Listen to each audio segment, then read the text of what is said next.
भले ही सुनीति और सुरुचि में नहीं बनती थी, लेकिन ध्रुव में और उत्तम में बड़ी गहरी सलाह थी। जाए तो संग, खाएं तो संग, बैठें तो संग, बातें करें तो संग, एक पल के लिए भी अलग नहीं होते थे। एक दिन उत्तम बोले हैं ध्रुव से कि भैया एक बात बताओ। बोले कहा,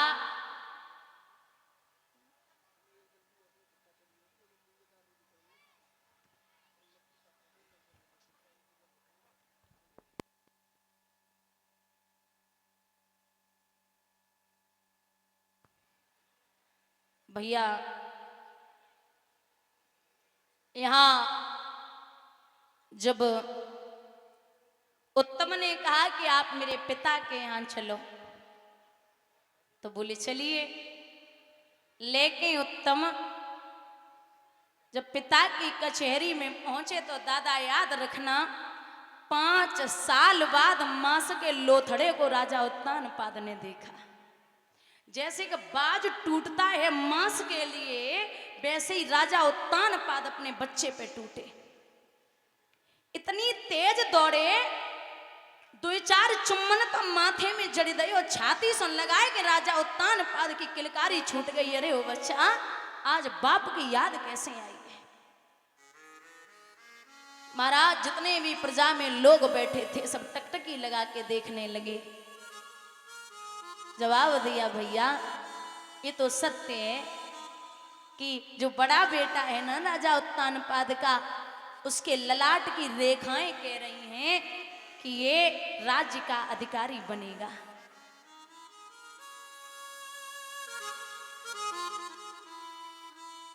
बहुत परेशान।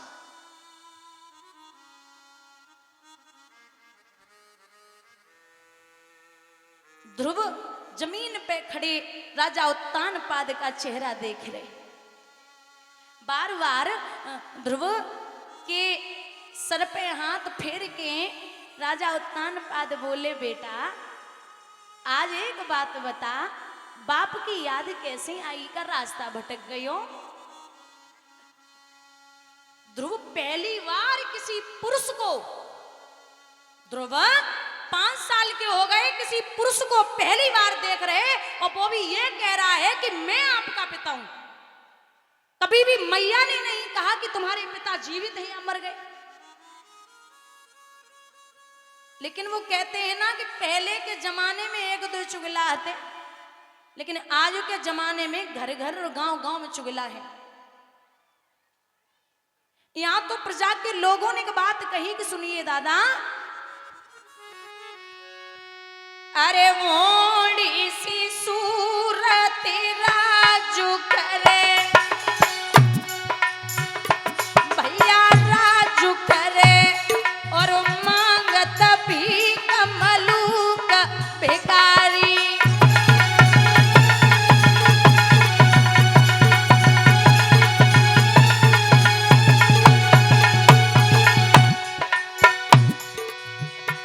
कोई तिरिया पति संग सुखी रहे,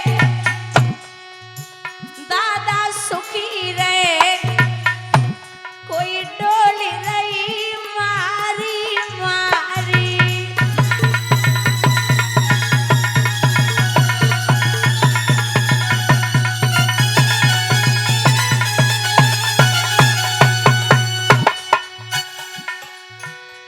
कोई सोने के छातुर छाए चले,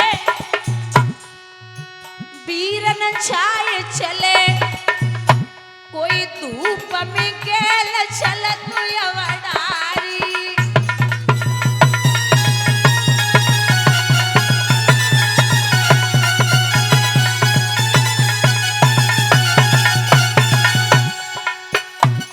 ए टेर टरे सुमेरु टरे, सुमेरु टरे, पर प्रभु की गति टरती नहीं तारी।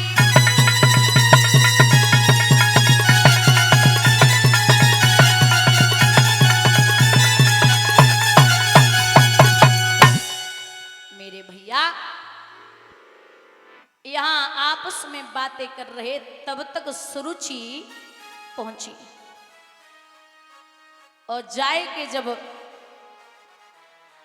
पहुंची, ध्रुव बैठे थे, कलाई पकड़ के चबूतरे से नीचे फेंक दिया। अरे ओ दुष्ट, क्या कर रहा है? चल दूर खड़ा हो। अरे नीच, किसके मुकाबले आया है? अक्ल है कहां तुम्हारी? भूप सिर पर ये गदा चढ़ाया है। और इतना ही राज्य का अधिकारी होना चाहता है तो एक काम कर, यहां से जा, भगवान का भजन कर, मेरी कोख से जन्म ले, तब तू इस राज्य का अधिकारी हो पाएगा।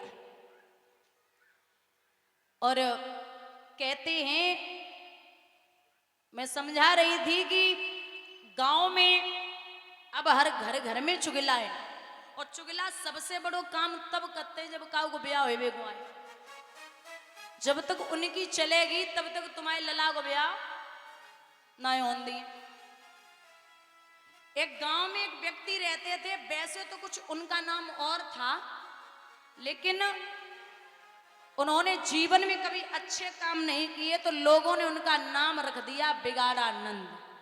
क्या नाम है? बिगाड़ानंद।